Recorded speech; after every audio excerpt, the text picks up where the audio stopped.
Olá pessoal, tudo bem? Vocês que acompanham o nosso canal pelo YouTube, e hoje o nosso tema é palma forrageira como alternativa de convivência com a seca. Aqui no estado onde moro, no Rio Grande do Norte, que sim, fica encravado também dentro do semiárido nordestino, nós temos aqui 92% do estado do Rio Grande do Norte fica no semiárido no nordestino. Vocês podem observar que o Rio Grande do Norte é um estado pequeno e 8%, apenas 8% está fora do semiárido nordestino, que é considerada essa área aqui litorânea, né? Essa área aqui de praia, como a gente chama. E aí você pode perguntar, Renato, por que o estado do Rio Grande do Norte fica dentro do semiárido nordestino?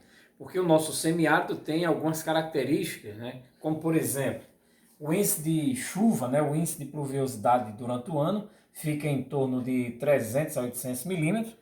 O período de chuva é entre janeiro e junho, e o período de estiagem, que a gente chama, é de julho a dezembro. Vocês podem observar aqui nessas duas imagens o contraste que é o semiárido nordestino.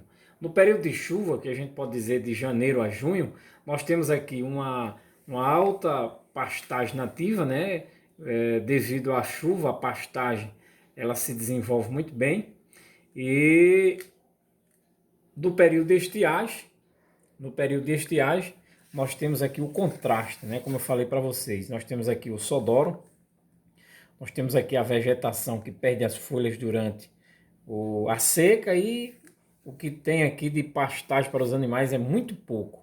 Por isso que os animais perdem muito peso durante o período de seca. E aí a gente pode dizer o quê? Durante a estiagem, a palma ela é uma planta de grande importância para os produtores rurais. Por quê? Porque ela é uma tecnologia disponível, ela tem maior tolerância à seca, né, do que o sorgo e o milho, alta produção de forragem por área, apresenta alto teor de energia, fonte de água para os animais e grande capacidade de rebrota, né? Vocês podem observar que o período que nós plantamos aqui a palma é entre novembro, né, e janeiro, e aí quando dão as primeiras chuvas, o alto poder de rebrota da palma forrageira. E aí as três principais espécies que nós cultivamos aqui é o que? A palma miúda, né, que ela tem uma grande utilização, a palma redonda, também conhecida como palma de moita aqui na nossa região, e tem a gigante, né, tem sido muito utilizada aqui no estado do Rio Grande do Norte. É, existe, né? Agora a palma gigante ela é muito suscetível à cochonilha do carmim, tá certo? Diferentemente da palma orelha de elefante, né? E da palma miúda que possui uma tolerância maior. E aí é importante que você, antes de fazer o plantio da palma, é interessante que você corte as raquetes e deixe de 5 a 15 dias, né? Para a cicatrização no local arejado. E aí você pode colocar uma lona para cobrir, ou se tiver alguma planta por perto, você coloca ao redor. E aí você começa o plantio, propriamente dito, respeitando aquele período de cicatrização. Logo após você vai realizar o plantio e aí é o espaçamento, quem vai dizer é você, dependendo da área. Você pode utilizar o espaçamento um por meio metro, né? 1 por 50, que vai dar 20 mil plantas por hectare. Você pode utilizar 1 por 1, que aí vai dar 10 mil plantas por hectare, ou 1,4 por 10, aí é uma densidade maior, vai dar 71.428 plantas. Isso aí depende de cada região que você for utilizar. Geralmente usa-se um plantio mais adensado, quando vai se fazer uma irrigação. E aí você deve procurar uma assistência técnica especializada para lhe orientar em relação a qual o espaçamento que se adequa melhor para a sua realidade.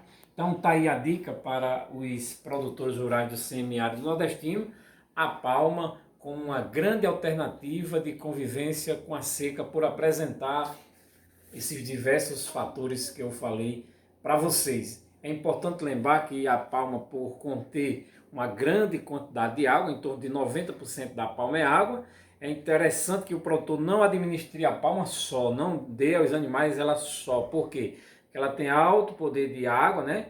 E aí, como a maioria dos bovinos, né? Como os bovinos são ruminantes, né? Eles precisam de fibra, né? Eles precisam de fibra. E aí a quantidade de fibra existente na palma é muito baixa, e aí você deve fazer uma complementação da alimentação dos animais com uma fonte de fibra, né? Pode ser silagem de milho, né? Pode ser uma silagem de sorgo ou outros nutrientes disponíveis que você tenha na propriedade, mas é uma grande fonte de energia para os animais de semiárido, ok? Se você gostou, vai lá, curte e compartilhe esse vídeo para que a gente continue cada vez mais ajudando os nossos produtores rurais.